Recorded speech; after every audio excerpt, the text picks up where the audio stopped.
Hello, D&D fans, and welcome to episode 9 of Holy Rollerz, a 4.5 cleric D&D campaign where each of the characters can channel divinity, and at least 2 party members like to bite and scratch people. But who? Wait, I probably should have mentioned that's in character they like to bite and scratch people. Okay. I think I may have misled some people about the personal habits of our party members. We are going to have to excuse... You don't know. Maybe we do. That is a very good... Well, you did pick the character with claws, and you're making that point, so the viewers can draw conclusions for themselves. Little nippy. So we're going to have to excuse Jessie tonight. She is recovering from her grandiose experiences at PAX. She was at PAX. I think she had a great time off and on. It's an emotional roller coaster. Yeah, maybe she had too good a time. Who knows what's going on? But she is not up to it tonight, so we will continue on, and that is where we shall move forward. So let's start with a bit of lore. The Adari Republic for the last century has consisted of 3 city-states in order from north to south: Porta, Lair, and Domer. Each city-state is named for its capital city, but also boasts a number of surrounding towns and villages. Porta is known for its mining and industry and as the gateway to trade. Lair, the capital, is known for its traditions, military presence, and as the seat of the Church of Vestera. Domer in the south is known for martial magic, unique knightly orders, and agriculture. Each capital city also boasts a grand cathedral to Vestera, the halls of protection in Horta, the halls of healing in Lair, and the halls of hope in Domer. Ultimate authority for the Republic rests in the hands of the Tri-Council, 3 Knight Lords elected by their states to protect and serve the people. As the elected Knight Lord has final say in all legal matters within his township, so does the Tri-Lord have final word in all legal matters within their given state.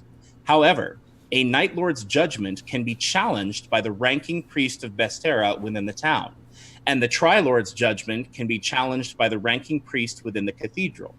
In this way, the church and the knighthood check one another's power. The question is, how will the party navigate these 2 entities in order to follow the directives of their deities? Oh. Intrigue. Maybe they'll just bite and scratch. Who knows? Anyway, so moving on. Now for a small recap. Last time on Holy Rollerz, the clerics resisted arrest when the Knights of the Just Blade came to arrest Gizik for the supposed charge of eating a child. The Knights began combat by hurling vials of holy water at Anduriel. Anduriel responded by immobilizing, biting, and terrifying Sir Isabeau. Kalen wreaked telekinetic havoc by dropping a 200-pound planter on the priest of the High One, and then flinging a heavy wooden chair into Sir Dothier, dropping him. Lachlan stood on top of the planter, making escape for the priest of the High One impossible, and providing inspiration to Gizik, who unleashed his claws upon Sir Joffrey. With a lucky enchantment, Brother Lashans of the High One cast Awaken Pride on Lachlan, who insulted Kalen's lack of makeup and called Gizik a maggot, only uglier. Captain Thoreau was occupied holding off Madame Dimitri, the tavern owner, who was knocking him about the head and shoulders with a cast iron frying pan. Captain Thoreau made a diplomacy check to try to get the stout old woman to stop, but failed miserably, rolling a 2. And he was forced to strike her with the pommel of his short sword. The tavern owner withdrew, but continued screaming that the party members were priests and not a threat to the city. With 2 knights down, the Just Blades are now outnumbered, but the party is also low on hit points, which has prompted a temporary cessation of hostilities. And that is where we will begin, my friends. So, here we shall begin. And there has been a temporary ceasefire as the knights who are left standing, Sir Isabeau and Captain Thoreau, kind of just back up a step with their swords held in front of them in a guard position, and Madame Dimitri screaming in the background, "They're priests, you fool! Put down your blades!" And then Captain Thoreau backs down, and he looks a little bit frantic. I would like each of you gentlemen to make an insight check and see how well you can read what he's thinking or feeling.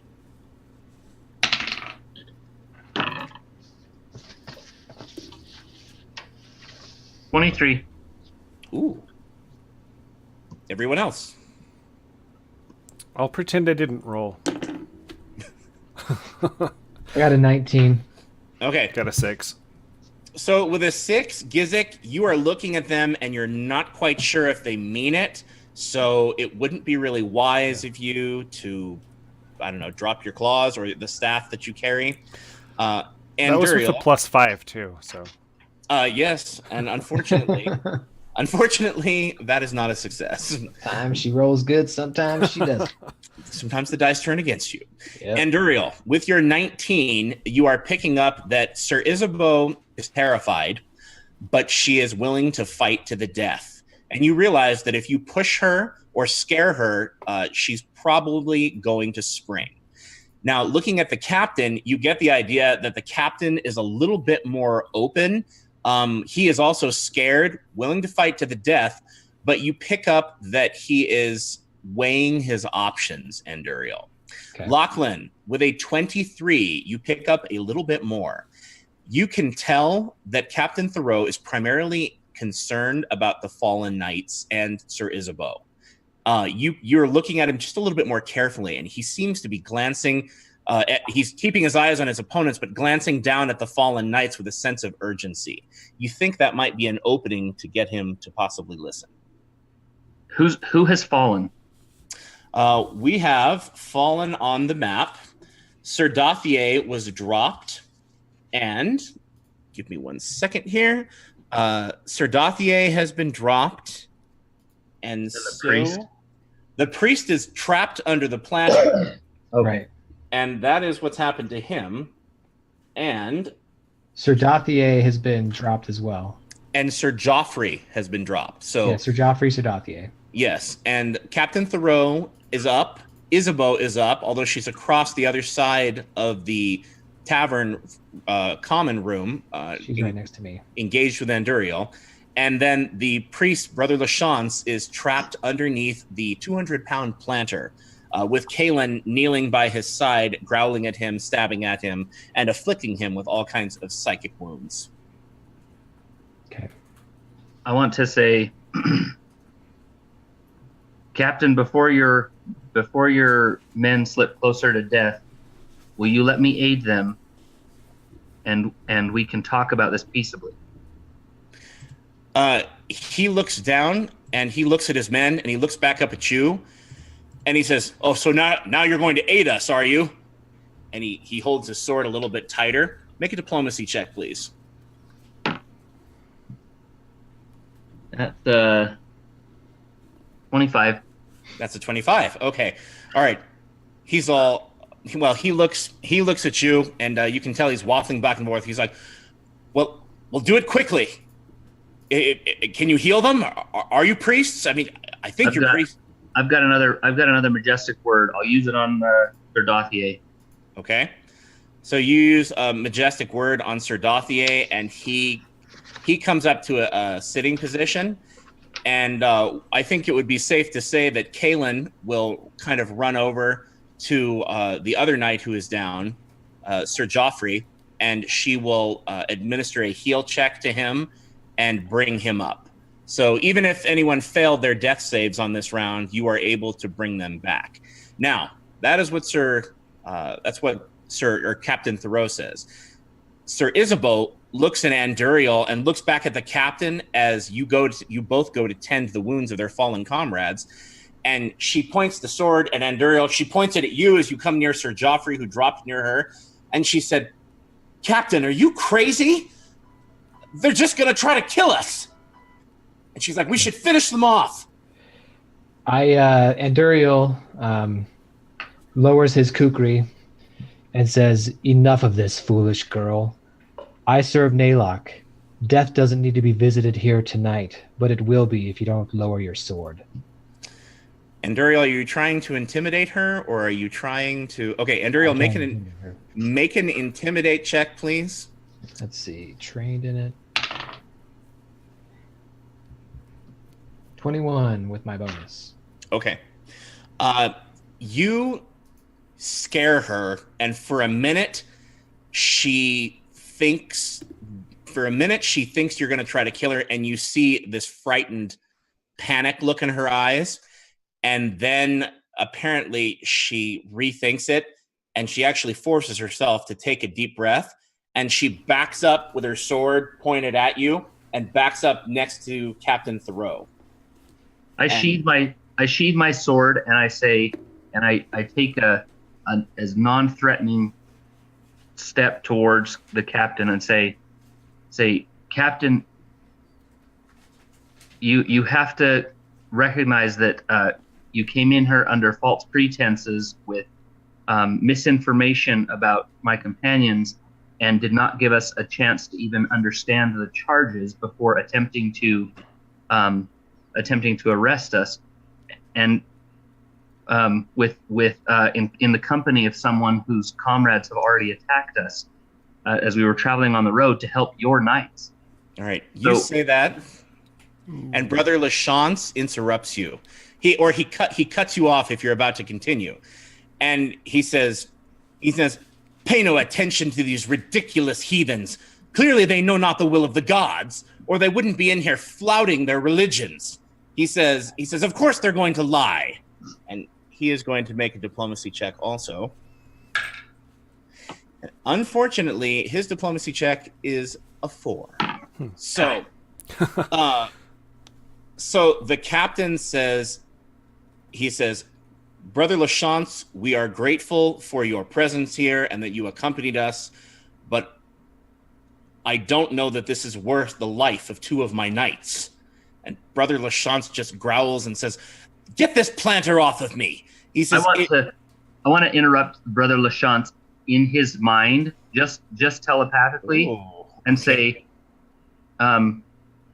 he says, "You better shut up, or my vampire friend is going to visit you during the night and suck you dry." Okay. Do you allow everybody to hear this, or just? Oh no, just him. Just him. All right. He looks up and he makes this panicked face, and then he looks at Anduriel really quickly, and then he looks like he's considering his options. Make an intimidate check, please. That's a 26. Okay. I love being good at everything. Jack of all trades, baby. Jack of all trades is a fantastic 4th edition feat. Rolling tonight, man. Okay, so you see a very noticeable stain begin spreading on his pants. Or rather on the front of his robe, actually, that is. Isn't he under a planter? He is under a planter, but his legs are sticking out and whatnot. Anyway, he looks panicked and he says, "Get it off me! Get it off me! Get it off me!" All right, so I call out, you talk about the gods, let them get it off of you. Let your gods, the man or whatever. Okay. Gizik, you say that, and Sir Isabeau turns to you and she says, "The whole point of the faith of man is that we're meant to learn to do for ourselves." Let him do for himself, then. Okay. Captain Thoreau looks up and he says, "Enough. If we're going to cease hostilities, then allow Brother Lachance to get out from under the planter. May I help him, or will you attack me again?" Lachlan says, it's a heavy planter. I'll give you a hand. Should be much easier with 2 of us." All right. He goes over. Says, "It's a heavy planter. I'll give you a hand." Okay. Anduriel, you come closer to him, and after what Lachlan said, he's like, which is the point. He's kind of the point. I'm trying to reinforce. I can see he's nervous. Anduriel's trying to reinforce to keep him in line once he gets out from underneath. Okay. So you all, Captain Thoreau does not put down his sword. He just lifts part of it, and then when you guys lift it together, he starts pushing it towards you, like to move you guys backwards. Do you allow him to do that, or do you tug of war with him? You're like, "No, your side." It's fine. Doesn't matter. Okay. He's just going to scramble out from under it. I'm going to set it down right where it was. All right. You put that planter backwards, and Madame Dimitri pipes in, and she says, "Oh, would you look at the state of my planter? That's coming out of the god's pairs." And then she looks over at all of you and she says, and put away your weapons. Can't you see they would have attacked again if they wanted to? So Captain Throw looks at her and he says, I will decide when the danger has passed here, woman. And he looks back at you guys and he says, Joffrey, Dauthier, on your feet. And they both get up and they're like, oh. They get up and they start kind of just limping towards Captain Thoreau and Isabeau. They pick up their swords. They do not sheath them. And they just kind of look at you. And Captain Thoreau says, thank you for your assistance, and gestures with his head towards Brother Lachans. Brother Lachans backs up and bolts out the front door of the tavern. Okay. Do they follow him? No, they're all still standing there with their swords drawn. They're looking at Captain Thoreau. Captain Thoreau is looking at you. And he says, and now what? What do you suggest we do from here? He says, we need to talk to you about what happened on the road to get here.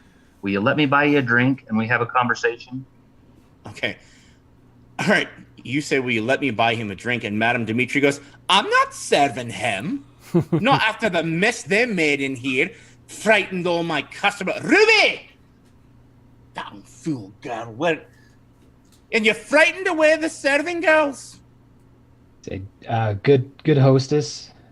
The cowards have left this building. I think we can now share a drink with these men and talk sense.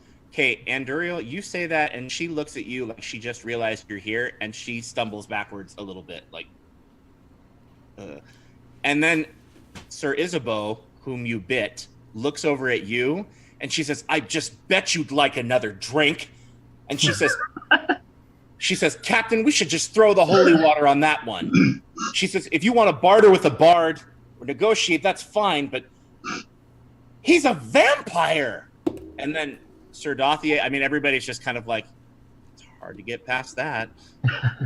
Looking around.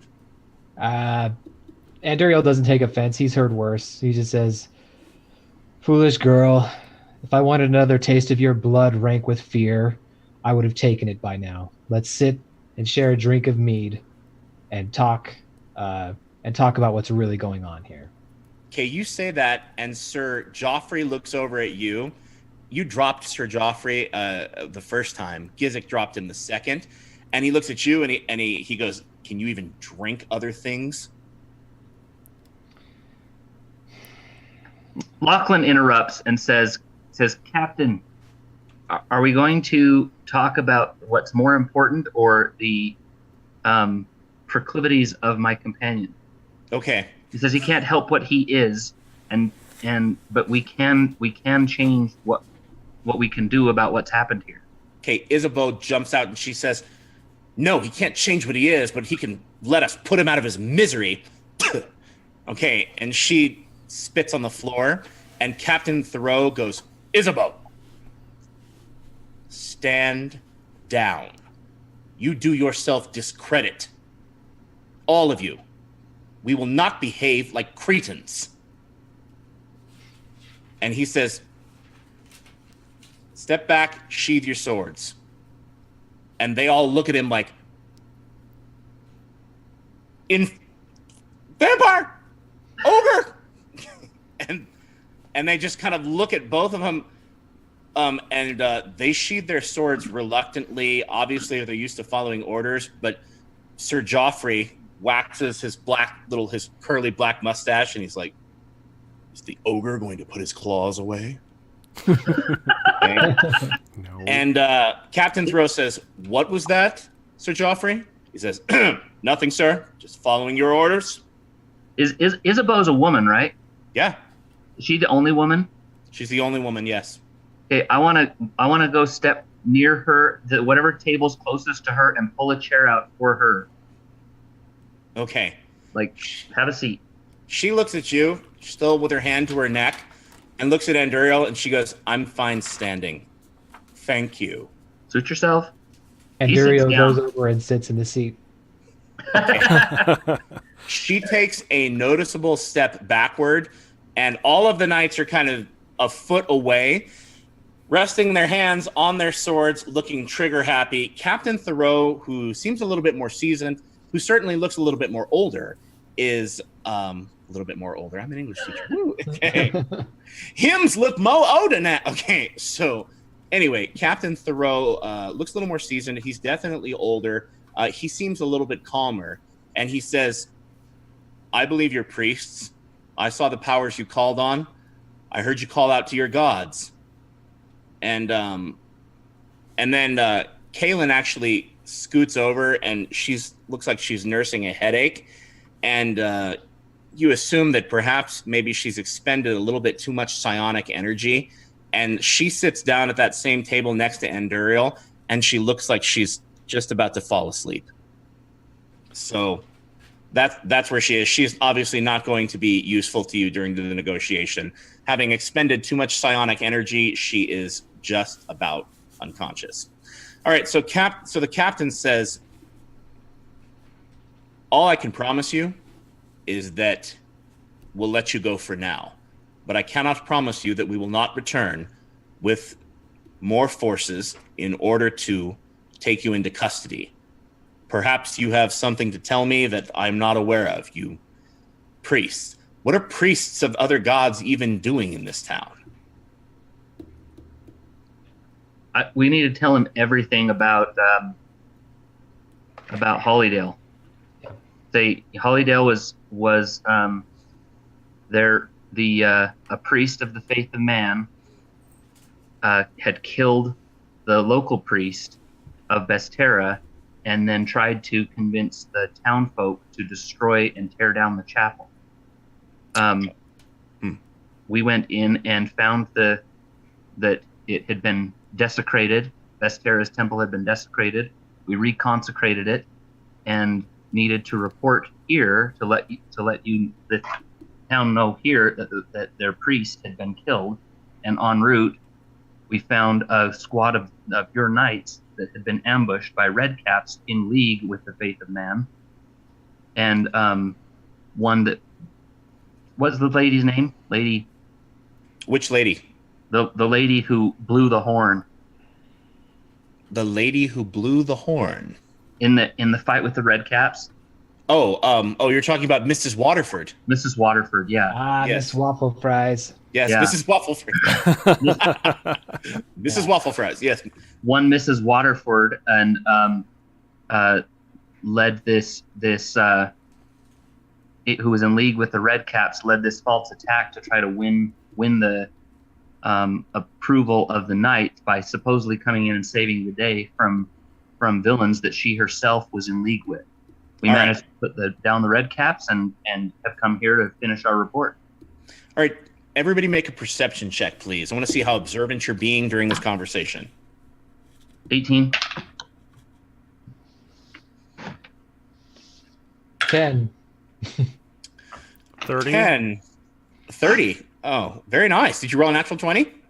No, 18, but I'm also trained in its wisdom, and I have a bonus. Excellent. You're just a prodigy of perception. That's fine. I am paying Must have attention been this bad time. blood. He's Yeah. Spider-Man. Yeah, he is the most observant half ogre, half hag you've ever I'm seen. waiting for Okay. somebody to bring me my ale. I haven't All right. asked for it, but I'm still waiting for it. Speaking of which, Madame Dimitri brings all of you drinks, and she sets down some of the Blackboar mead that she served Kaylin, which is a specialty from her home island of Arcantor. And then she grabs another glass of it, and she sets it down on the table and looks at the knights and drinks, but she doesn't get them anything. And you guys are looking around. You're just kind of observing. You are pretty observant. Anduriel, you are just looking at Isabeau and perhaps thinking, irritate me one more time. Who knows? But you're I think I down my mead and then ask her if I can get a refill. Can I get a refill? You do that, and I think she'll kick that mug into Yeah, your she'll go face. crazy. But Gizik, you who've rolled so high, notice that even though the knights are trying to school their emotions, which they are probably somewhat practiced at, Sir Dothier in particular, when you mentioned the red caps, Lachlan, sneers and just this this flash of rage covers his face when you mention the red caps. And then he quickly regains his composure and just looks to the captain and looks at you all warily with his hand on his sword like nothing happened. Now, that being said, the captain turns to you and he holds up his hands and he says, I find your tale very difficult to swallow. Mrs. Waterford is a philanthropist. And if it were not for Mrs. Waterford and the faith of man and their efforts in this city, we would have dissolved into chaos long ago. So spin me another one. He says... Oh, we have a witness. Yeah. What do you mean you have a witness? The knight who lived, the one knight who lived from the squad that was slain, returned to Harmonydale. To Hollydale? Holydale. Sorry. To Holydale. What? Yeah. All right. What knight? What was his name? Sir Wendell Pembleton. Sir Wendell Pembleton. All right. You do that, and everybody groans at the same time. Oh. All right. And then Sir Joffrey lets slip out a Pemby pants? And, okay, Captain Thoreau looks over and he goes, Sir Joffrey, we do not refer to our brothers in arms with epithets. I'm going to chuckle at that one. Okay. All right. They're unable to school their emotions at the mention of Sir Wendell Pembleton. Okay. And then Captain Thoreau says, I would find Wendell's account to be suspect at best. How about the entire populace of Hollydale? Ask any. The whole town was out there to witness what had happened. And he said, if you could get a member of the town council to corroborate your story, that would be one thing. What's the old bag's name? Irma, yeah. Irma Darkanel. Yeah. I'm sure Irma Darkanel would be happy to send you a post or get you a message confirming everything we have shared. At least what happened in Hollydale. He says, I said, we have no ulterior motive here. We were just coming here to report what had happened in Hollydale. And to that end, Andurio's just like, my companion is right. Captain, your belief in our story makes it no less true. Believe us or not, we've passed on what we were supposed to. Our business is done here. Okay. Leah from Lei Hi, who's in chat, says Gizik learned young that the only way to dodge his mother's spells was to be aware of his surroundings. Perfect. And that would explain why he noticed their secret looks about the red caps. Thank you, Leah. Leah, we love you. We're happy to have you in chat tonight. So anyway, that being said, he looks at you and he says, I would be happy to corroborate your story. We could send a carrier pigeon even. But the fact of the matter is the roads are no longer safe from Winter Run to the surrounding area. And he says, until the red caps are dealt with, there's no way I'd send out anyone to send a message or communicate in any other way. And then he says, how are you supposed to deal with the red caps if you won't go out? He says, we have been out, Mr. He stumbles, sir. And he says, we have been out in force. And he says, the red caps are a plague on this land. And he says, many good men have died fighting them. He says, and we will give to the last our lives to make sure that this threat is eradicated from Winter Run and all of the surrounding towns. But I will not do so foolishly, and I will not endanger the lives of my men in this pursuit. And he says, I'm sorry, but until your story is corroborated, you are going to have to. And then he looks like he's unsure of what to do. He says, Captain, yes, you need to corroborate our story. He says, but will you humor me momentarily just to consider, is it possible if the faith of man, or members of the faith of man, maybe not the whole group, but members of the faith of man have colluded with the red caps to gain the inroads and displace the priesthood of Vestera here, putting themselves in positions of authority and respect, that could they be undermining your efforts? If that's true, hypothetically. Right. He looks at you and he raises his hand like this, and then he remembers that doesn't look very mannerly, and he puts his hands back down and he says, "Boy, I have seen the faith of man battling the redcaps in the streets. They've risked their own lives trying to protect the people of Winterrun and the surrounding area from this menace. And if it wasn't for the faith of man," he says, "the town might have fallen to anarchists and redcaps, and there would have been nothing we could do about it. We are outnumbered. I am going to need more proof than the word of a young boy who travels in the company of ogres and undead before I believe a tale quite so fanciful." Tonight, a member of the Faith of Man risked your lives. As you've said they've been risking theirs, they risked your lives leaving you here in this tavern with such shady characters. Okay, he looks at Andrew. Make a diplomacy check, please. Oh, 20.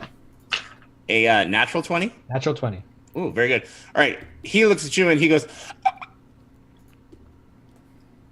"That's not entirely accurate."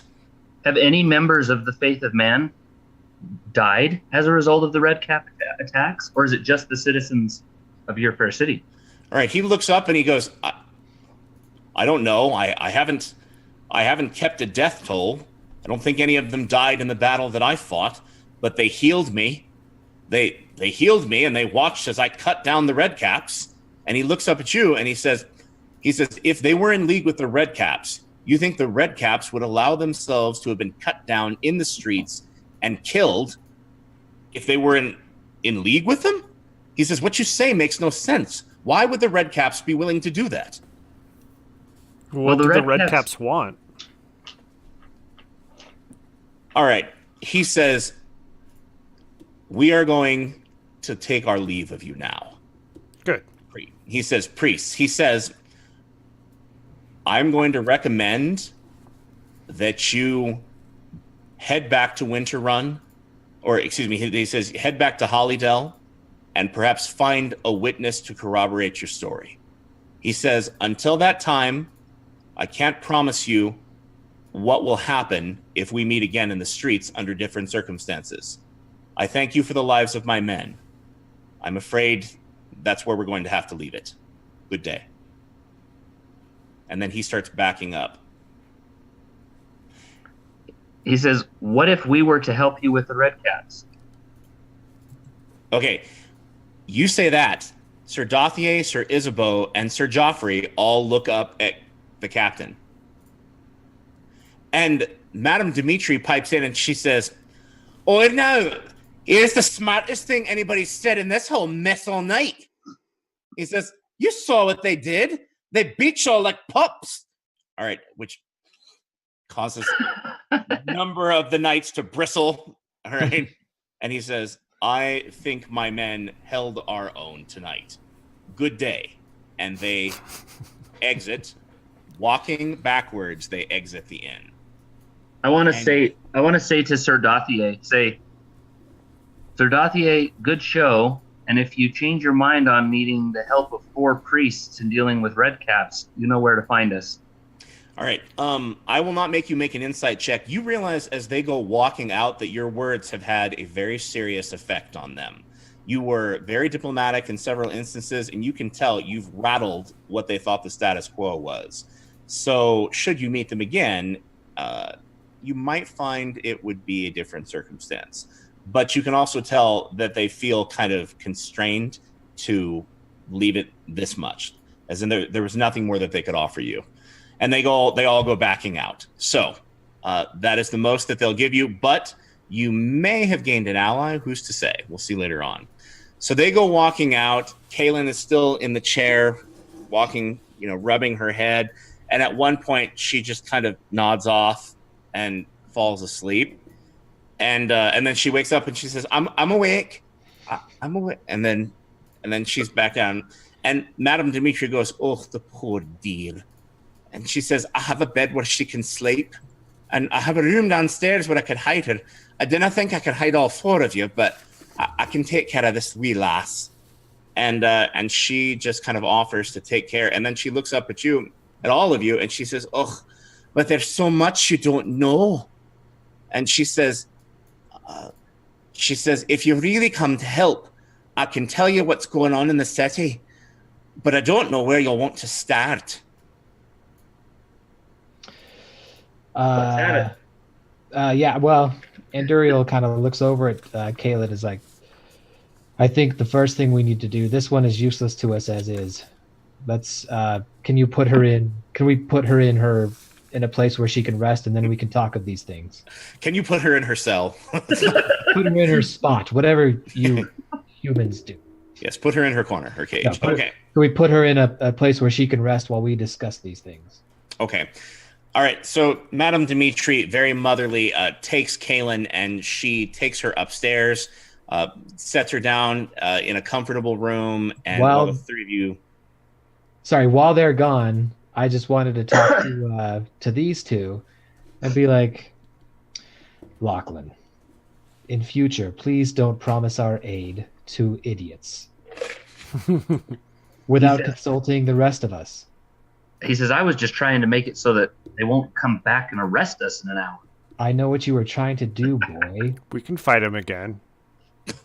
Because, Gizik here is a little hard to disguise. We could maybe, you could dress me up, and I know you're good at sneaking away, but Gizik here is gonna stand out like a sore thumb, and I don't want them to come and say and go after him for eating babies. You didn't eat a baby, did you? Yeah, we should probably clarify that. That was false. Baby. That's enough for me, but I'm a vampire. Yeah. Like eggs. That is as it may be, Lachlan. But please use that annoying little trick you have of entering my mind without permission, and let's discuss your offers of help to people who we should be careful about helping. Well, my first idea though is we find out where that craven, wet his pants nightmare priest is, and you go sneak in and slit his throat in the night. He says, I'm not usually a bloodthirsty guy, but these guys are pissing me off. And Duriel kind of raises his eyebrows and says, I agree. Well put, Bard. Okay. You aren't completely useless. Okay. All right. So she comes back down while you're having this conversation, and she says, I put the dear wee one in bed, poor thing. I don't know what she did, but she seemed to have magic about her. And you too. In fact, all 3 of you. And she says, I see you worship the gods. Who do you worship all then? Gizik. I'm not sure worship is the right word, but I don't know. I follow Sigrun. She Sigrun comes up out of your drink and grabs your throat and goes, "You love me, say it." I'm just kidding. She doesn't do that. Okay. I don't think she needs that much. She's not looking for affirmation like that. She just wants power. So. And she says, I understand. I'm a cleric of the god Nalok, brother of shadows. The death god? The same. Fitting, right? Okay. And I worship Sindel, goddess of love. Oh, that one I could have guessed, dear. Okay. All right, she says, I've never seen one prip so much like a peacock as you. It's not an insult, I just noticed, is all. All right. And no, the point. yeah. She is noticeably kind of like moving away from Anduriel. And Anduriel, she tries to smile at you really hard, but every time she smiles, it kind of falls flat, kind of like a okay. And she finds occasion to look at her drink. Good lady, I understand. I understand your hesitance, and I understand why you're giving me the looks you're giving me. Understand, I'm a cleric of the god of death. I'm not a bringer of death.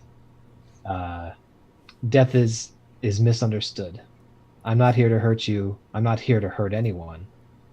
I am just here to do my job. You could have fooled me, dear. She takes a drink and everyone walked out of this tavern tonight. That's true. I can't say you lied. All right, sit down, lads. We've got a lot to discuss here. There's much you ought to know if you intend to be of help here.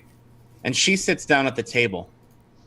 And she says, well, the whole town's out of sorts, if I have to be honest with you. Where to even begin? She looks like she was thinking about saying something and then thought better of it. And then she looks up at you and says, well, to begin with, we've got the red caps murdering people in the very streets. And the just blades, they're running out of warm bodies to throw at the situation. They cannot find their lair outside the city, and that's if they even have a lair to begin with. It's tragic. They've been fighting in every district of the city, in every corner. People are dead. They're murdering all kinds of people. And usually we rely upon the knights in the church to drive them out, but they've got a foothold. Nobody can figure out how they're getting into the city. It's very tragic. And she says, but in my mind, that's not the worst of it. The spirits of the dead, they don't rest easy in Winterrun, not anymore. Constance Binet swears she saw her dead husband just this last week, crying out in pain and a wailing in anger. And she's not the only one.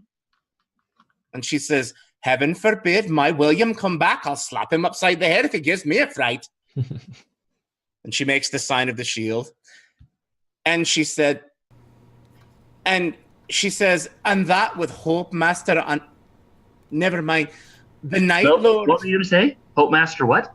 Oh, nothing, dear. Just that the priests haven't been much use against the problem. Why not? Oh, because they're indisposed. But let me tell you about the Night Lord. His daughter's taken ill, and he hadn't come down from Castle Wintergarden, and it didn't know how long. And she says, nobody can get him to come down and then not open up the gates to the castle. It's like there's a curse settled upon Winterrun, and nobody knows what to do. And she says, and to make matters worse, the head driver and the Mine Guild master are fighting about the trade caravans, and their people are coming to blows in the street, as if we didn't have enough bros in the street with the bloody red caps. Trade is the lifeblood of the city, and it's all but ground to a bloody halt. What do you mean indisposed? Have the priests of the faith of man been killing all of the priests here too? Oh, not that anyone has seen, lad. Them people of the faith of man, they've been out in the streets, and what's more, they've been hailing people. What with the priests being occupied, they've been the only healers we've had in town. And they've done a right good job at it. Anyone can go down to that embassy they've signed up and ask for help, and they're helping with more things than that. They say they got people training people to adopt trades, a career. You don't need to be proper with us. What's going on with the priests of Bestera? Make a diplomacy check.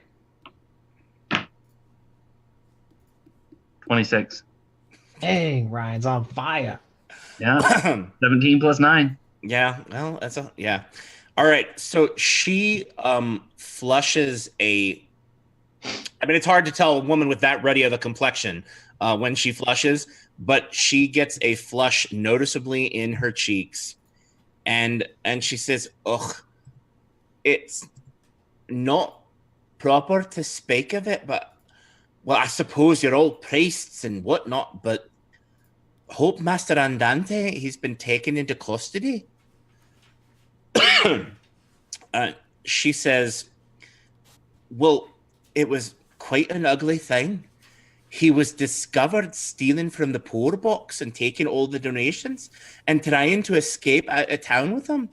The Faith of Man said they thought that maybe he was the one who was supplying weapons and other things to the Red Caps.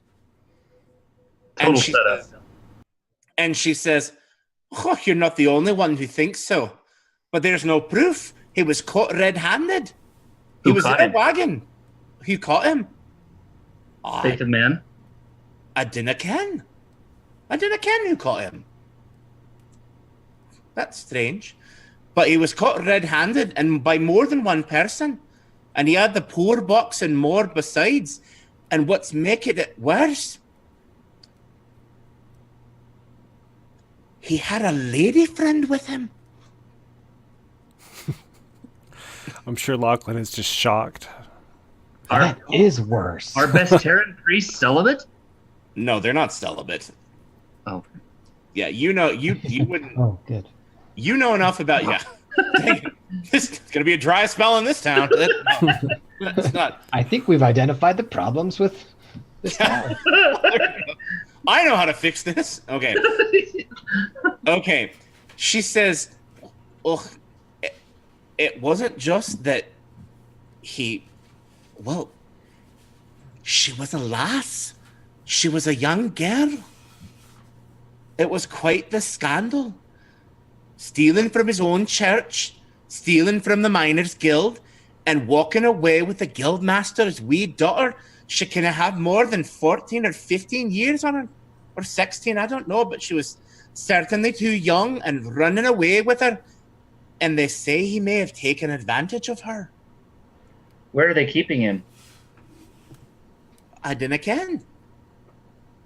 I would assume Castle Winterguard or the chapter house. I don't know, or maybe he was taken to the embassy. But the people at the church would know. You could ask them. He's got a few acolytes left in the church, but they're locked up in the place. It's all been closed, and we haven't had services in forever. And, well, it's been weeks.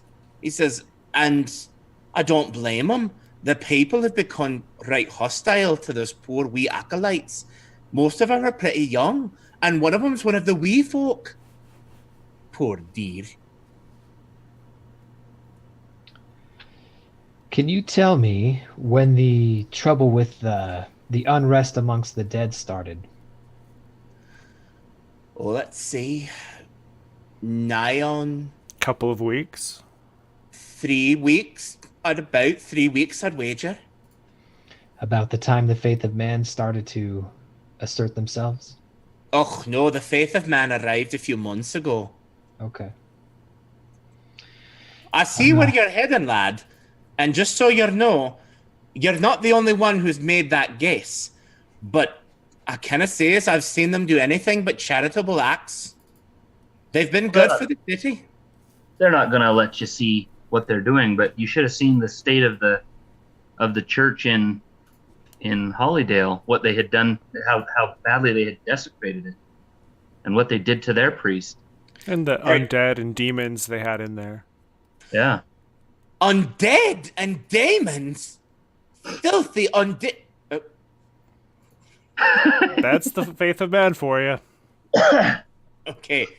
And Uriel, she looks at you, looks embarrassed, takes a drink, looks away, looks up at Lachlan, and then she needs to tidy the cupboard or something. Well, if you've got an undead problem, isn't it great that we have a priest of the god of death here to help resolve that issue? And she looks up at you when you say that, Lachlan, and she says, I suppose that could be quite the asset. Do you know how to lay the dead to rest? I do, and it's important that we do that in this town. Your problems can't all be attributed to this unrest, but a lot of things will start to clear up as we get this taken care of. Do you really believe that the Faith of Man have a hand in all this? I'd bet my life on it. Based on what I saw in that chapel, I wouldn't put it past them. She frowns and purses her lips for a second, looks at her drink, which is now empty, and frowns more, looks up at you, and she says, Well then, I suppose it would confirm a lot of suspicions we've had. Well, they do preach against the gods, saying that we're all dependent, that we need to break our dependency, but if you mean to move against them, you're going to need witnesses. Preferably one of the Just Blades to go with you, but sure, and you're going to need more witnesses. What the Faith of Man have done, they've done in the light of day, and people have seen their good works. If you were to come in and, I don't know, maybe counteract some of the problems that we have, especially if you took care of those darned red caps, people would probably take notice. You'd be able to at least begin a conversation in the town against them.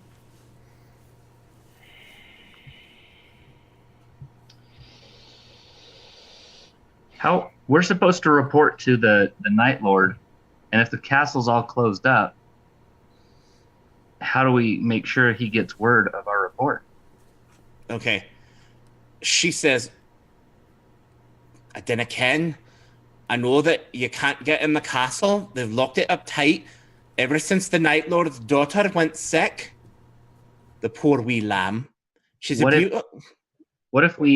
What if we went and appeared and offered our services as being able to see if we could heal her? Would you Okay. grant us an audience? She says, I don't think so. Nobody's even been seen opening the door, and nobody responds when people go up. They've been shouting. A few people even tried to go up the side of the wall at one point.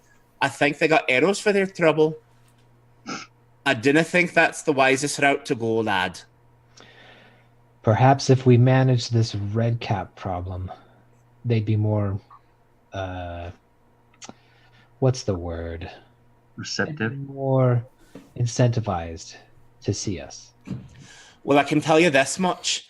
If you want to manage the red cap problem, you'd be gaining most favor with the guild masters and the teamsters. The miners and the teamsters are the driving force behind trade in this town. If you were to take out the red caps, you'd earn quite a bit of their favor, and they have big voices in the town. Where do they appear? Okay. She says, oh, there's 5 districts in the city. The industrial district, the market district, the formal district, the church district, of course, Church Street, the shopping district, and the hillocks. And she says the mines would be in the industrial district. Have a care if you've never been there before. There's quite a bit of traffic moving in at night and day. What are the sewers like in this town? Are you asking her? And she says, I don't know. You take a shite, it goes down. Oh, it's another Anduriel moment where, Naylock, are you sure? Well, I'm thinking they're not coming from outside, and he'll say this right out to Madame Dimitri too. I'm thinking they're not coming from outside; they're coming from within. And where else besides? I guess they could be holed up in mines, but that seems pretty like easy for the guards to just go in and root them out. But if there was a complex sewer system here, that would give them access to all of the districts, and they could show up wherever they needed to be. Do they smell like crap when they appear? And she says, I don't know. I've never gotten that close. She said, I couldn't tell you. What about dealing with the undead? That would be a blessing. No one's been able to go to the graveyard not in forever. I can't even go out and visit my poor William. Rest his soul until I get there. I'd like to deal with that first and foremost. I agree. feel that we may be able to get some information, but death isn't something to be mismanaged like it has been here. Okay. She says, I agree. Of all the things that are happening, that one is the most unsettling. The red caps may be disrupting more, but the idea that our dead don't rest easy is even worse, I'd say. Folks are might upset about it. But if you're going to go to the graveyard, you should sure and go to the chapel first. You might find a bit of help there. isn't the chapel is the chapel controlled by the faith of man, or are there still Besteran priests there? Oh, she says, oh, no. The faith of man, they'd like to get their hands on it, I do believe, but Brother Ferrante and Sister Contratia, and what's the wee one's name? Brother Havernel. She says, they're all tending to the chapel. They keep it locked up, but I'd imagine they'd open for you. You're a priest, after all. Don't you all go to the same meetings? Not really. Oh, I don't. So, hey Gizik, have you ever been to a meeting? They have meetings? Yeah, they all start Nobody with, told me about the "Hi, meetings. my name's Gizik. I'm a priest of Sigrun." Hi, Gizik. That's after they sacrifice 3 goats and 2 infants. So You have to Well, eat something. Gizik, you were probably privy to any number of meetings with Elspeth, but none of them were Those what are you just might coven call, meetings, though, not like priest meetings. Yeah, none of them are what you might call a religious experience, at least not for you. Okay. She tells you she says that's just her opinion, but that's what she thinks you should do. She thinks heading to check out the graveyard and maybe see why the dead are not at rest would be good, but she thinks you should get help at the chapel first. Let's go have a meeting at the church. That sounds fun. Thank you, good lady. We made a wise choice in coming to this tavern. You're wise and have been nothing but gracious. Thank you. The stew Okay. is great, too. Thanks. Oh, and she says, I'd offer you much more hospitality than that, but if I were you, I would not return to the tavern. If you want to, I'd be happy to serve you, but now that people have known you're here, it's likely they might report you to the just blades of the faith of man. You'd see no end of problems if they know where you are. Is there a good place, a place you know of that would be sympathetic to us, that would, or maybe antagonistic towards the faith of man, where we could gain some refuge if we needed to stay for a few days? Well, she said, well, you can always try the Silver Sword Inn. I dinna ken if it's any better, if they'd receive you. Lynette and Lamar DuPont are a bit snooty, if you ask me. And she says a couple other unflattering things about them. Briefly compliments their cooking, even after she tells you it's good, and then she says, except it's not. And For livestock. yeah, pretty much. And then she also implies during that conversation that Lynette and Lamar DuPont's serving girls have loose morals, and Ruby would never. That Well, that's perks fine. Lachlan up. Yeah. Wait, what? Okay. She says Silver what? Silver what in? the Silver Sword Inn. Okay. I'm more Which thinking of like someone with an attic or a cellar that would be livable, where we're not gonna attract other customers' attention. Well, she tells you that if you head to the Silver Sword Inn, you're going to attract attention. There are only two inns. There's the Rose Garden Tavern and the Silver Sword Inn in Winter Run, and they're very public places. They would not be good for hiding. And she says, in better times, that the church would offer you sanctuary. And you know this from wandering around the Empire as long as you've lived here, Anduriel and Gizik. The Church of Bestera, as a part of the government, carries out all charitable works. They're the ones who operate the bread lines, the soup kitchens, the orphanages, the whatnot. So everybody's first point of contact is usually the chapel for things like that. So if you were needing help like that, you would either go to a private citizen or you would go to the church. Okay. Church it is. Well, Anduriel, it's like, I recommend that you two and the girl rest, and then we can take our journey to the chapel. Agreed. I'll go scout out the town. Okay, she grabs a little bracelet that she has on her arm, and you look and you recognize it as mistletoe. And she looks up at you and she says, Finhifara, blessings of the Earth Mother, follow you. All of you. And then she shakes her head, and she goes back to start cleaning up the mess. Okay. And thus it is. All right. Are you going to head to the chapel?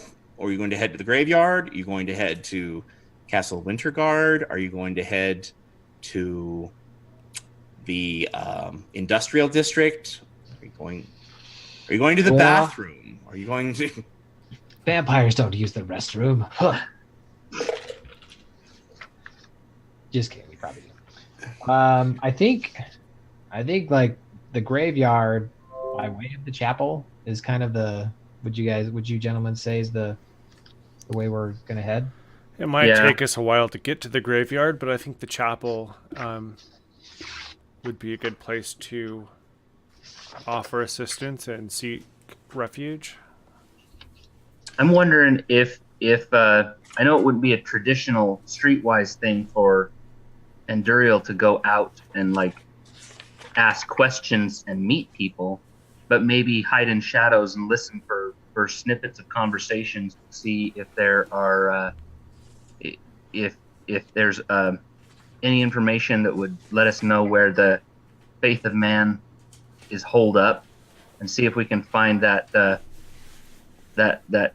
priest to, I don't know, it might be nice to kind of see if there's a way to isolate one of them and get some answers. I don't know what Matt thinks, but it seems like what Anduriel does is gain information on targets in the shadows a lot. That is certainly something you can do. What we can do is have you make a stealth check to move around, see how you move around the city, and see if anybody notices you. And then we can have you make a streetwise check and see what you pick up. Okay. If that is what you would like to do. Yeah. Okay. Are the two of you going to wait for him here? Are you going to tag along with him, or I thought we were going to rest. Yeah. Where? At the tavern. You're going to rest at the tavern? Because Kaylin's there anyways. Yeah, that's fine if you want. Except she said she could hide Kaylin, but she probably couldn't hide all of us. Well, she says she'll put all of you up, but she thinks it's dangerous for you to stay here, given that this is where the Just Blades knew that you were. Yeah.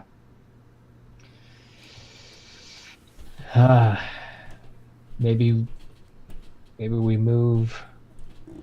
But I mean, could you guys stay the night, and we could, first light leave and go to the chapel? You could do that.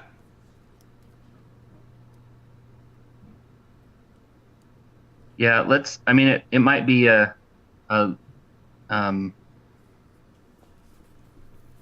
if we stay here or we stay in like is there a stable or something that's nearby? Thinking we could hide in like somebody's hay loft or something. Look for a shed. A shed somewhere. Lachlan These wants are a shed. Accommodations. Yeah.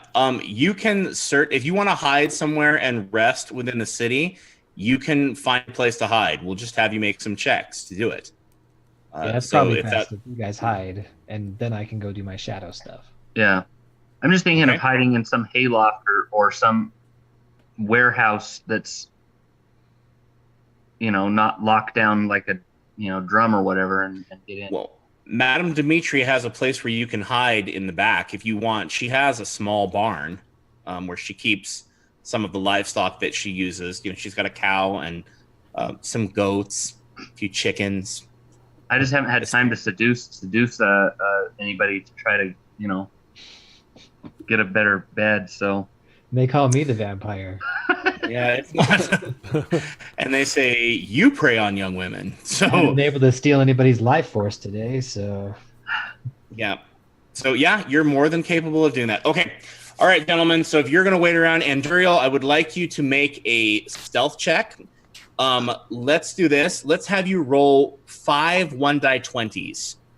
And then we will determine, based on those, how noticeable you are moving around.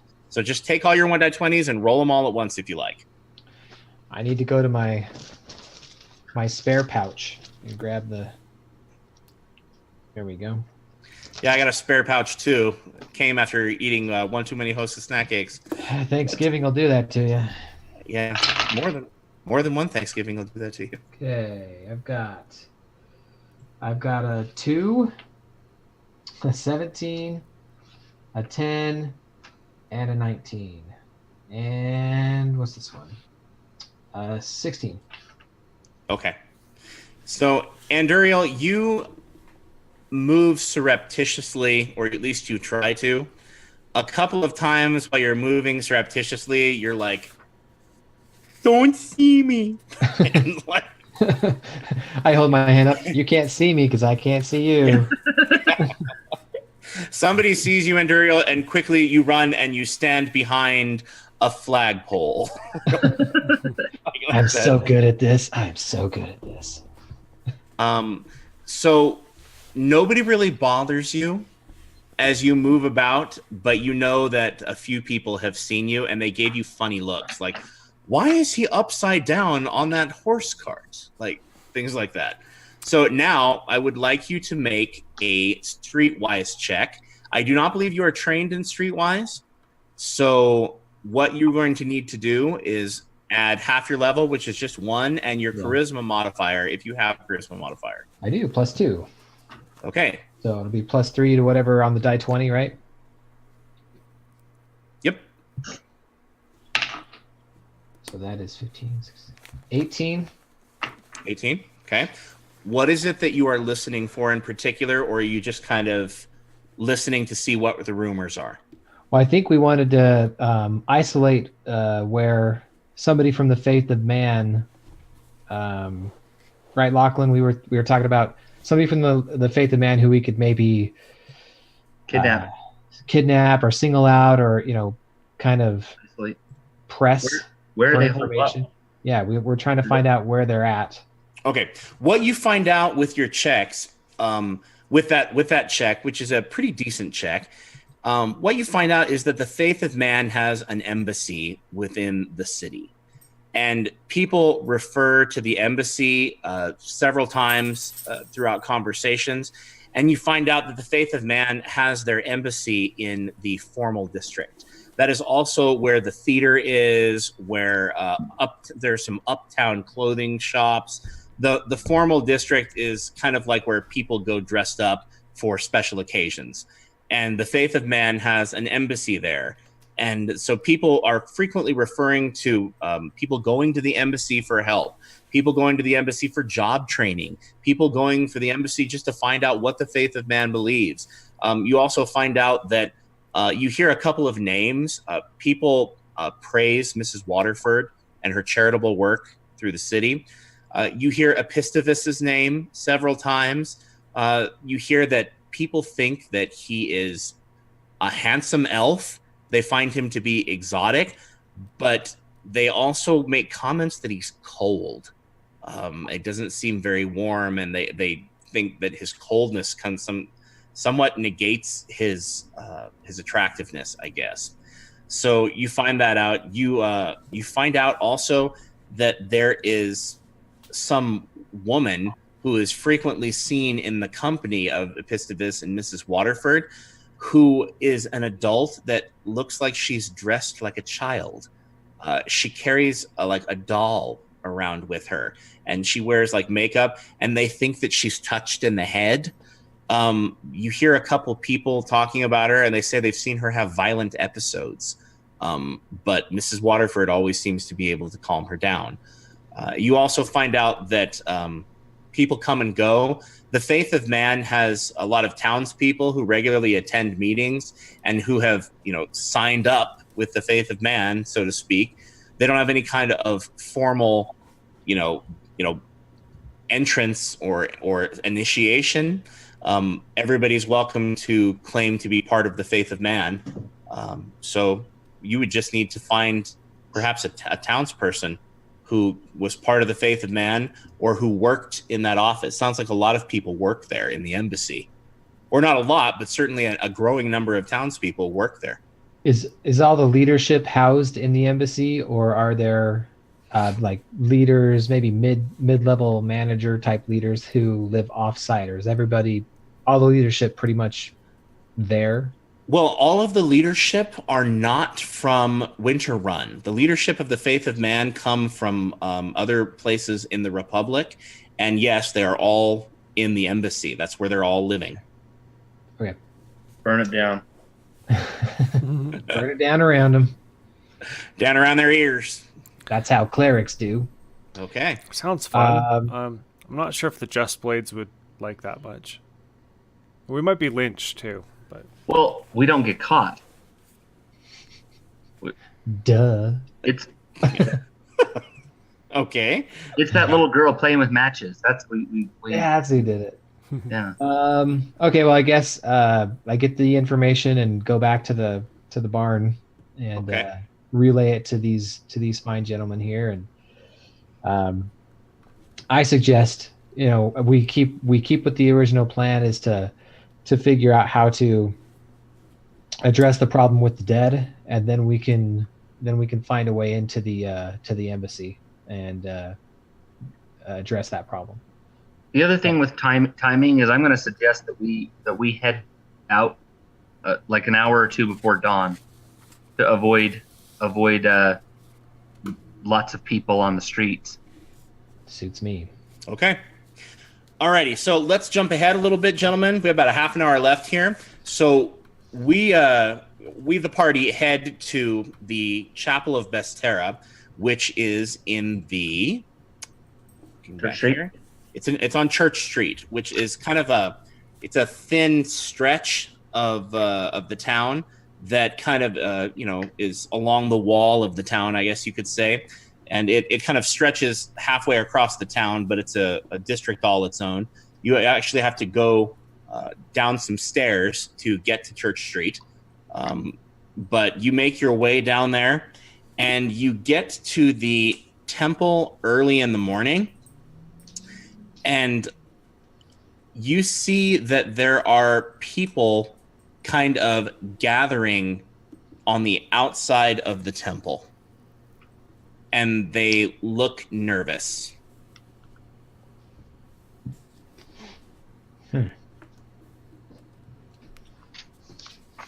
Like citizens, like farmers, peasants. Yeah, well, people from several different walks of life. You do see some farmers there, and they have pitchforks with them and hoes, all kinds of accoutrements, some shears. They look like they have their work tools there. You also see some more well-to-do people dressed up in finery. You see people in pretty much all different walks of life there, and they're just kind of gathering, and they're beginning to head into the church grounds. do they look like they have their tools, or do they look like they're about to burn down the church? They have their tools with them. Like, they look more suited to gardening than burning down the church. And this is like first thing in the morning. Very early in the morning, before dawn.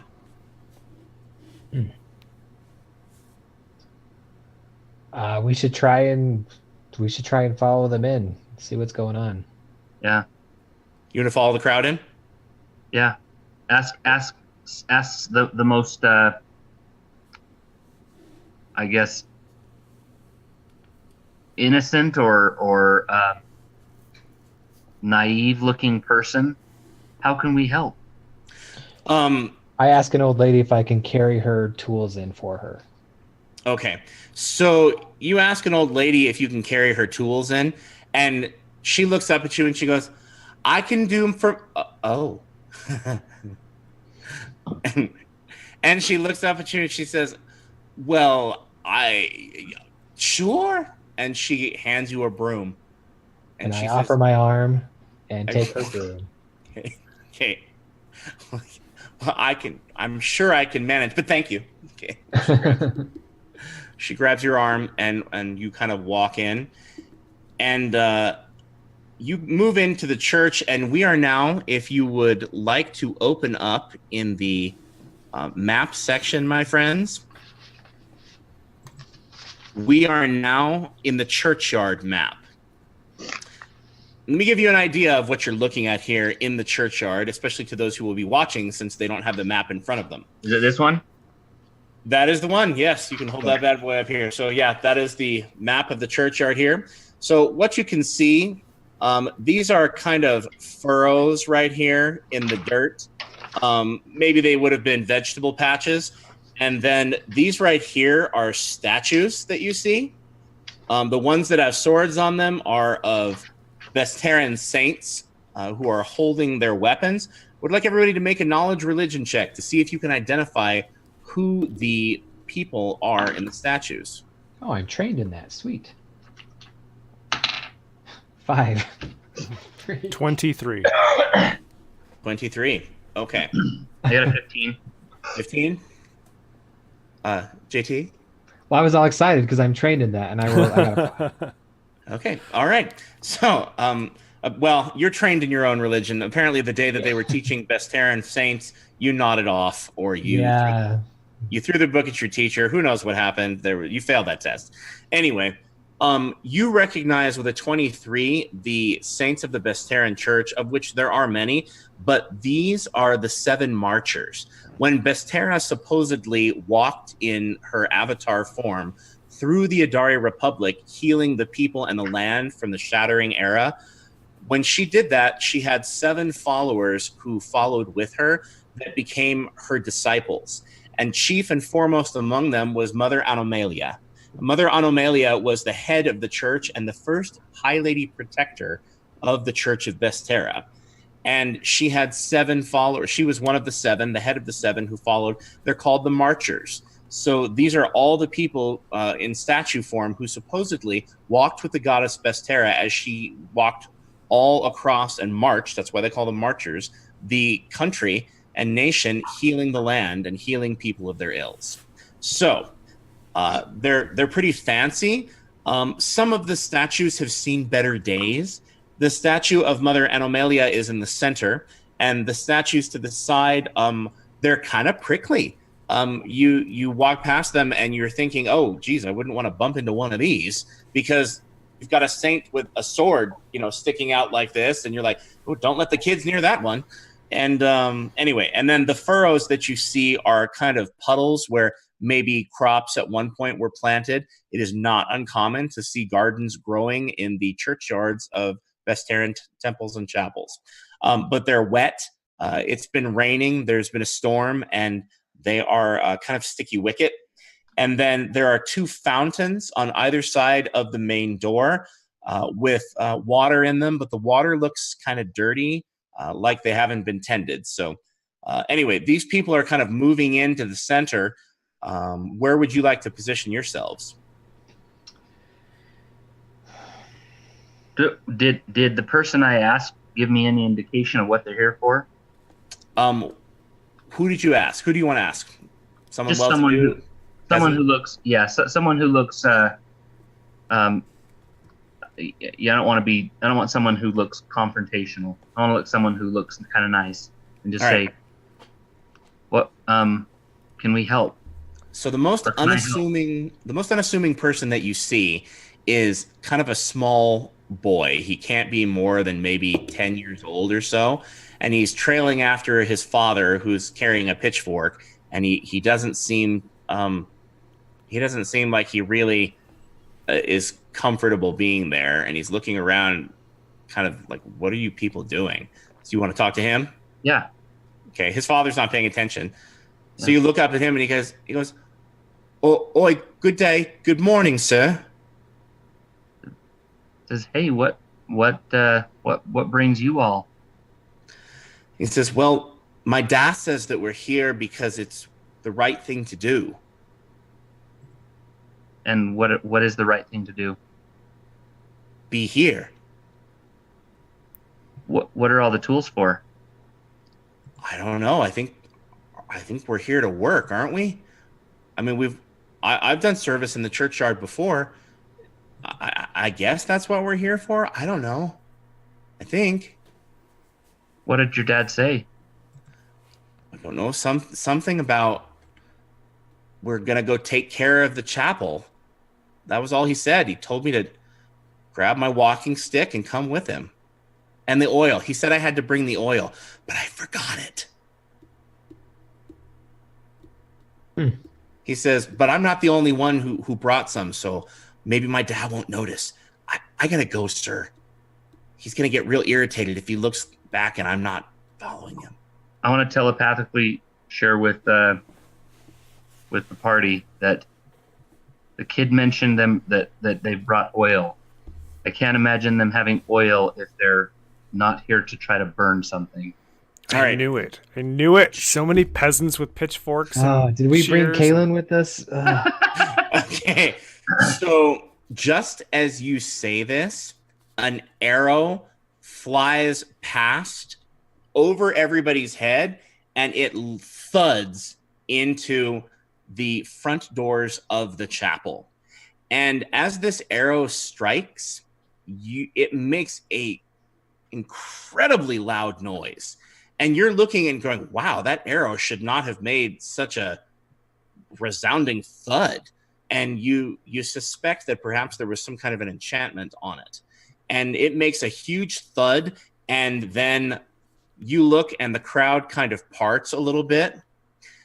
And you see an elf in a white robe carrying a longbow who kind of comes to the center.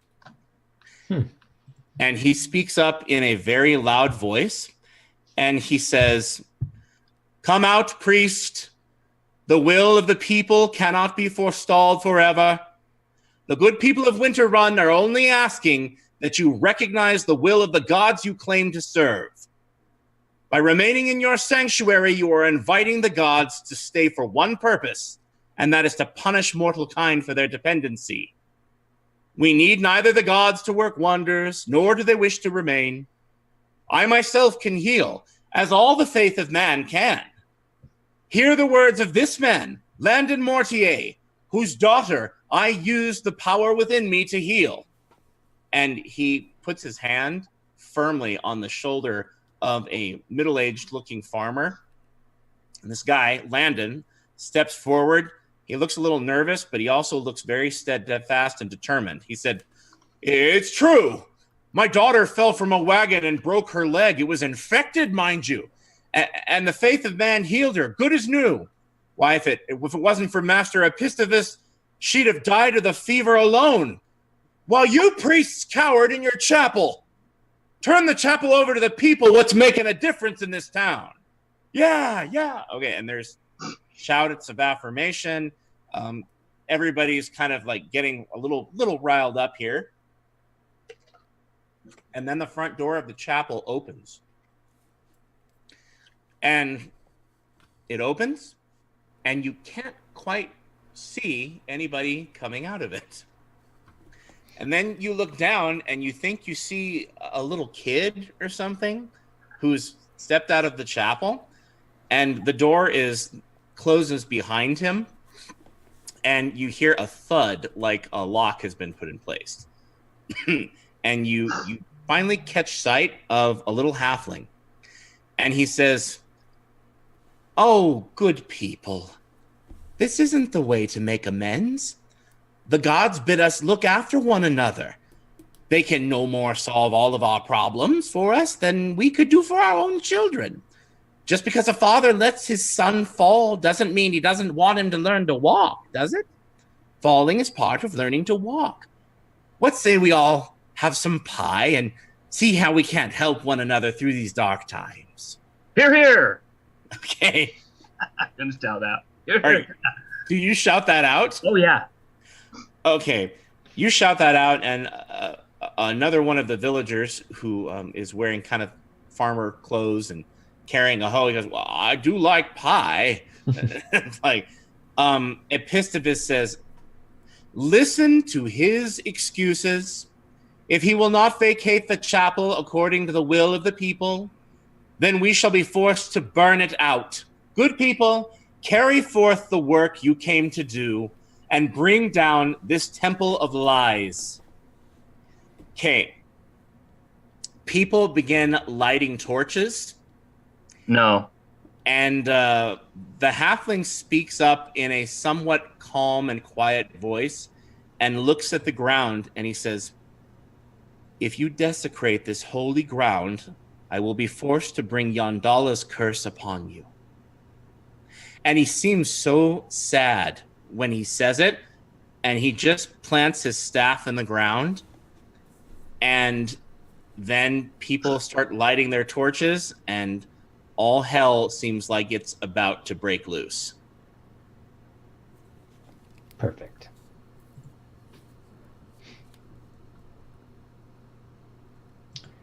I mentally say, it's go time. Epistovus doesn't get away this time. Okay. Again, I agree. Let's see. There's no All love right. in these guys. There's no love in these guys. And this justice must be served. All These right, are gentlemen. liars. I worship the goddess of truth. These are liars. They are big time liars. Well, at least All of them we've met. they seem to be. They seem to be running a scam. All right, gentlemen, tell me where on the map you are going to be in the churchyard. I want to be as close to Epistovus as I can. Okay, Epistovus is in square 14H. So he's on the steps there. Yeah, that those little lines that you see is a walkway. It's just it's kind of Flagstone.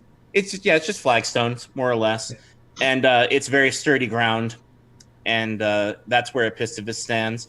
There are tons of people. I won't draw them all on the map, but there are tons of people who are in the. I mean, I would say there's at least a crowd of 50 people there.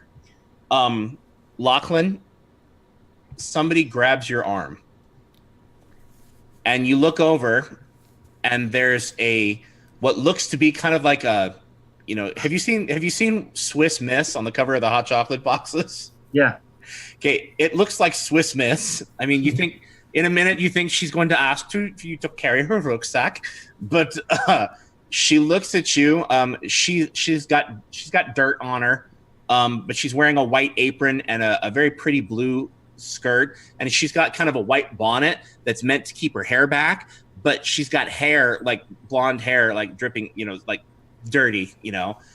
She looks like she's been, working with hay, animals, whatever. She got up early, and she looks at you and she says, "You better do something to turn the tide here, because if you don't, I don't think you can take all of these people." Okay. I think it's time to do a whole Elijah versus Baal kind of thing. Okay. I want to, yeah. Are you going to ask Sindel to send fire? Because I think you'd be more likely to send 12 dancing girls. Well, whatever works. No. I want to, yeah, shout out. People wait. Says the gods have not abandoned us, and the faith of man is a fraud. And I will challenge Epistovus. I'll challenge Epistovus for the right to save this chapel. Okay. Make a diplomacy check. When I say I mean we. The royal eye. The royal eye, yeah. That's pretty good. That's Lachlan, you did the thing again. You did the thing. Yeah. 23. 23. Okay. Lachlan, you have their attention. Leah from Leahy says, "This is totally the faith of man making a move on the chapel. This will end in fire again for this crew." Let the record show that Leah predicted this first. So, anyway, moving on. So Epistovus looks back at you, and his eyes go wide, and like for just a second, and he looks up at you, and he says, "This is not the place for your pagan beliefs. These people are men and women of reason. and they have no need for your superstitions dragging them down any further. These are people who have faith in man, people who believe that men and women need no one but themselves in order to live their lives happily and to the fullest.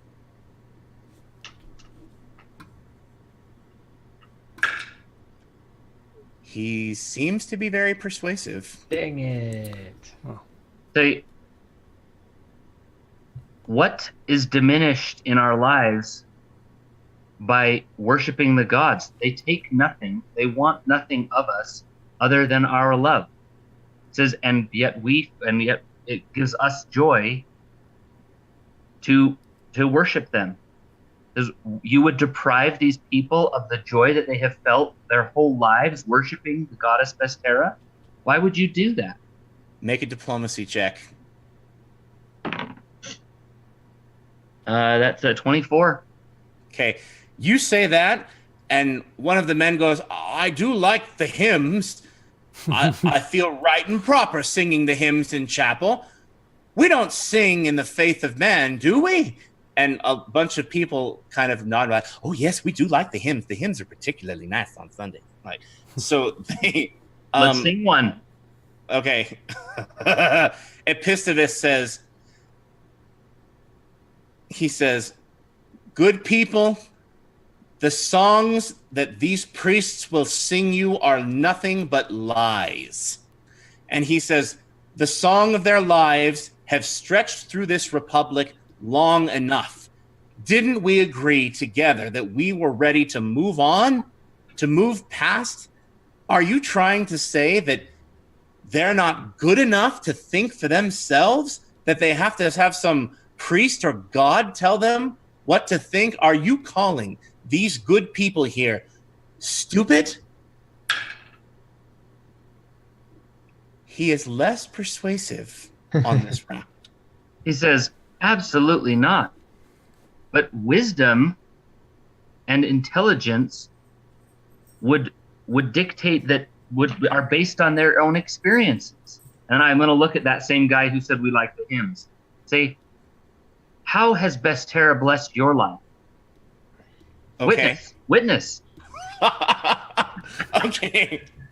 All right. So it's open mic night at the church. And, make a diplomacy check, Lachlan. Let's see if you can inspire someone. I also want to use a minor action to use Heart Sight. It's a burst 5, and I can see visible creatures. I want to look for anybody who's feeling a lot of love for Vestera. I got a 19 on my diplomacy check. Okay, I will give you a +2 because you are able to find with your Heart Sight the perfect target. All right, you see a young man, couldn't be more than 17 years old, dressed in pretty fine clothing, and he looks up and he says, well, it seems to me that the church has always done right by us. Brother Ferrante taught my little sister to read, and he helped me pay for my education. And he says, nobody else was willing to help pay for my apprenticeship, and now I do just fine. Seems to me the church has been helping people for years here, and they never ask anything in return for us other than that we help each other. All the money that we spend on the church just goes back to everyone else. I don't see why we need a new faith in here. Oh, and he rolls a natural 19. Dang, bro. So the kid couldn't be more than 17 or 18, but he is quite persuasive. And a bunch of people, they look like they're waking out of a dream. Gizek, you are the only one here trained in Arcana, right? I am. You are? If you are trained in Arcana, please make an Arcana check. 17. 8. Okay. Gizek, you look over one of the ladies, that old lady carrying a broom that Lachlan was looking at, and you think it might be a broom of flying, and you're thinking about climbing on her broom without asking permission. Lachlan, you look around with your Heart Sight, and you're trained in Knowledge Arcana. what you can tell is that these people's levels of love are fluctuating too wildly. It's almost as though something is resisting against their love, and causing it to, like, it's like their love is trying to rise, and it seems like something is keeping it down. People's love, as you learn to read their auras, doesn't go like that. It doesn't move that quickly, right? Even spikes don't move like that in someone's affections, unless, they're having an intimate moment. But anyway, so that being said, it doesn't seem natural to you, but you get the idea that maybe you are having an effect, like you're somehow, your words are helping people to be able to resist the magical effect. But you would recognize that an enchantment is messing with their emotions. If I could somehow, do I see enough that if I had a way to raise their will, it might help some of them throw it off? Oh, yes. If you could raise their will, you would definitely help them fight. If it's a charm, and it looks to be. I want to use, because my racial power is Bastion of Mental Clarity, and I can target me and allies in a burst 5. So if I count all of the townspeople as allies, at least in a burst 5, it'll give them a +4 to their will. Okay. Alrighty. So I want to use that and then make another diplomacy check. All right, you go to speak, and that woman who is standing next to you grabs your arm, and she says, No. Use your voice. Sing. I gotta sing. I gotta sing one of the best Terran hymns. All right, make a knowledge religion check. Let's see if you recall one this time. Last time you jacked it up so bad you messed Irma up singing. I got a 16 on my religion. All right, so you remember the most common Bestera hymn, the marching, Amazing Grace. Yeah, it's called the marching song, and it recounts the journey of Mother Anomalia and her disciples, and you know it well enough to be able to sing a good rendition. So you start the marching song, and several other people join in. You use Bastion of Mental Clarity, and most of the mob begins to disperse. They actually they shake their heads and they start walking out of the churchyard like they're embarrassed. However, there are a few who are left behind, and they look pissed as all get out. And then Epistovus fires his bow at you. I figured it was coming. Away with the pretense, huh? Yeah, he is. He's had enough, as it turns out, gentlemen. Well, we are at 11:26, so we said we were going to stop at 11:30, even though we started a little bit late tonight. So thank you, gentlemen, for joining, and hopefully Jesse will be able to join us next time. We are one episode away from our special guest star. Scarlet Moth is going to be joining us in an undisclosed role, and we are very excited for that. So we will pick this right back up with the combat in the churchyard next time. And Leah, thank you for all your comments in chat. She says the mobs angry that left must be employees of the faith of man. Oh, that's a good theory, Leah. I can neither confirm nor deny the character of those who have remained to assist the faith of man. But anyway, we will finish demons. Off. Demons. They're demons. Okay. They're demons. Okay. Out. We want to remind you of our competition. If you see this episode, sign up with JBG GarageCraft. If you subscribe to our YouTube channel, which is Sage of Sorcery Productions, then you can enter in to get a free dice vault. As soon as we hit 50 people, we will go ahead and do a drawing and determine who wins that dice vault from JBG GarageCraft. Also, if you go to John Gaiton's site and use the code Holy Rollerz, all in caps, with a Z on the end instead of an S, you can get a 10% discount on his products. And John makes beautiful, beautiful stuff. So I would highly recommend, if you're looking for a gift for someone for the holiday season for D&D who likes D&D, why not get that 10% discount and get something for a gamer? I think it'd be a good idea. Or suggest that your parents get it for you. I don't know, one of the two. Any other announcements that we have, gentlemen? Nope. Nope. JT, you Don't want to think so. talk about your what do you call it? Your podcast? Want to tell everyone where they can find it?